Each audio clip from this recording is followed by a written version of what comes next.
Good morning, everyone, or afternoon, whatever. My name is Benjamin, and today we're going to be talking about some Senate races. And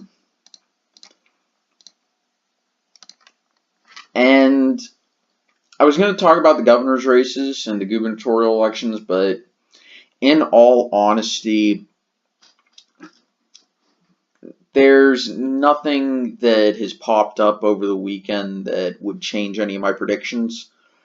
And when I do incorporate the gubernatorial elections for next week, I'm only going to cover. I'm not going to have this gigantic screen of polling information. I'm just going to pull out a few races that I really think are that interesting, and give a brief overview of any changes from week to week. Okay, and anything that's super interesting, I'll pull up or something like that. In the Senate, we're going to talk a little bit about the fallout from Kavanaugh's confirmation hearing.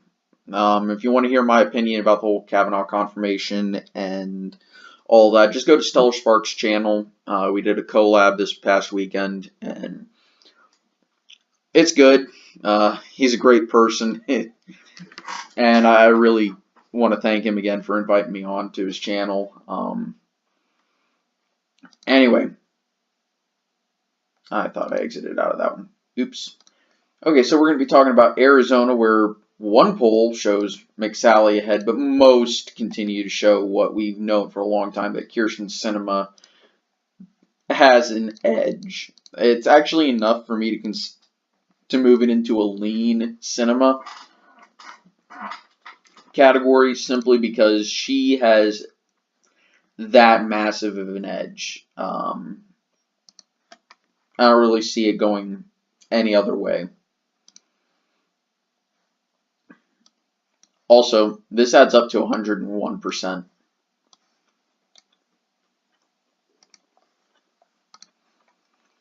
So now we're going to go to Florida, where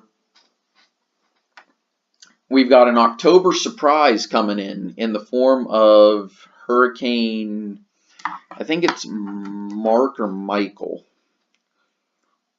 Let me do a quick check to remember what the name of that hurricane is. The only reason why I'm getting alerts for this thing, Michael, is because the remnants of it, when it does make landfall, is going to actually hit where I'm living and just dump a bunch of rain on us. So, yay!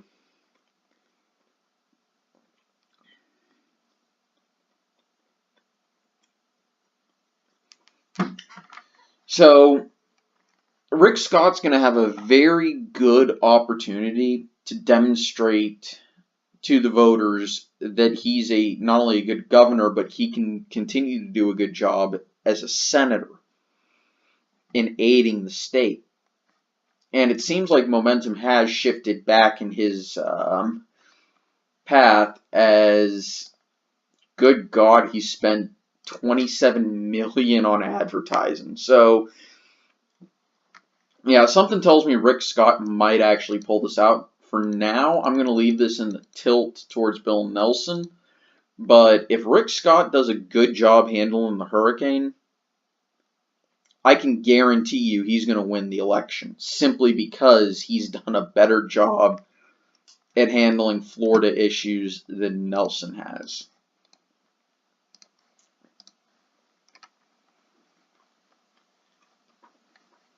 So now we go to Indiana, where Joe Donnelly voted against Kavanaugh. And I talked about this with Stellar Spark a little bit, that this is really going to hurt Donnelly. So far, we haven't had any polling post-Kavanaugh confirmation, but when we do, I expect Mike Braun to take maybe a slight lead. No more than what Donnelly shows right now. So, I'm not going to change it, but I'm going to leave it in the tilt towards Donnelly column, simply because I want to actually see something validate what I think is going to happen. That way, if I'm wrong, I don't have to say, well, I jumped the gun on this and predicted based off of an assumption. Instead, I want to see what happens first, then make my predictions. So, Missouri. Momentum is definitely swung to Hawley. If we look at the serious polling, which has happened since this year, we notice at the start McCaskill has an advantage, and it slightly swings to Hawley. And of course, there's a ton of partisan polls in this, but nonpartisan polls have shown a tight race for the most part. Then it goes back to being roughly competitive, maybe slight edge to Hawley. And now we're in the air, entering a period where it seems Hawley has pulled ahead.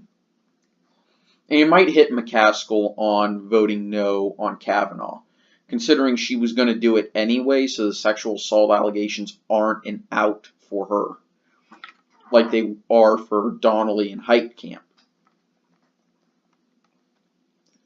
Josh Hawley could say she was going to vote no before the allegations came out, meaning she was going to vote against what you, the people, wanted here in Missouri.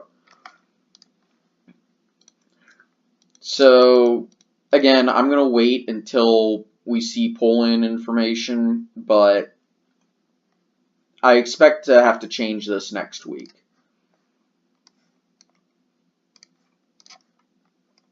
And we're seeing Menendez. Has YouGov done it? No. Okay. I mean, they're showing this race is extremely competitive. Everyone is. Vox Populi is showing it as a simple 4% gap. I mean, it's an extremely competitive race. But there's enough polling for me to move it back into the Leans-Menendez column.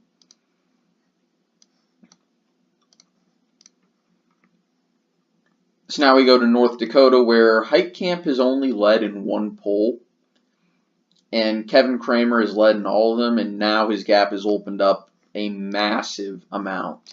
And I expect that to continue. Before I move it into the likely column, I'm going to leave it in the leans, and I want to see more polls before I consider moving it into the likely column. Because this is a gap that I would say, yeah, that's likely that Cramer's going to win.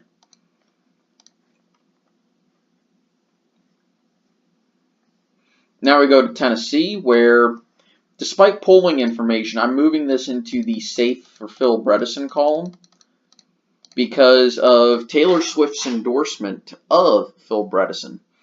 You know, Tennessee loves its country music, and Taylor Swift is a native, and, you know, she's great, and I can't even take this seriously. No, we're going to go with polling, and polling indicates that Marsha Blackburn has gained all of the momentum and actually opened up a significantly, a wider gap, enough for me to actually say this is actually leaning towards Marsha Blackburn rather than a slight tilt. I feel confident she's going to win this race.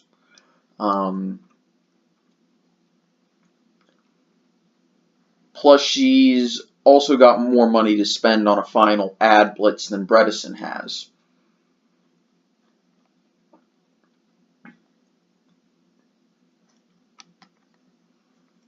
Plus, again, partisan lean of the state. That said, Bredesen is extremely competitive, okay? I can't understate that enough. And Ted Cruz versus Beto O'Rourke in Texas. I'm not going to change the rating of this race. It's leaning towards Ted Cruz. O'Rourke is proving to be a very strong candidate, whereas Ted Cruz has been historically weak anyway. And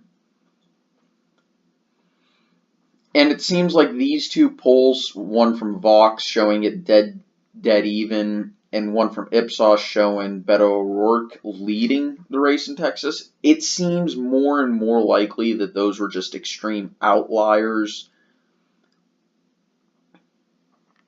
and that Ted Cruz has about a 4 to 8% lead in this race,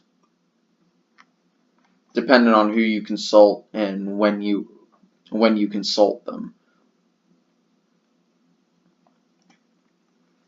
Yes, the race is very tight, but Ted Cruz is clearly the favorite. But that is a place where I wouldn't be too shocked to see an upset. Anyway, I'm going to thank everyone for watching. Real quick, I will go over to the gubernatorial race just to show you guys what I am looking at. And the fact that there have been no real significant changes since Friday. I want to thank everyone for watching. I hope you enjoyed. I'll see you guys next time, and take it easy. If you're wondering why there was no video on Saturday, I was spending some time with a lady, and, well, let's just say, for various reasons, we're going to call that one off because, well, yeah, for various reasons, but whatever. Life happens. Take it easy, y'all. I'll have a nice day. You too. See you next time. Bye.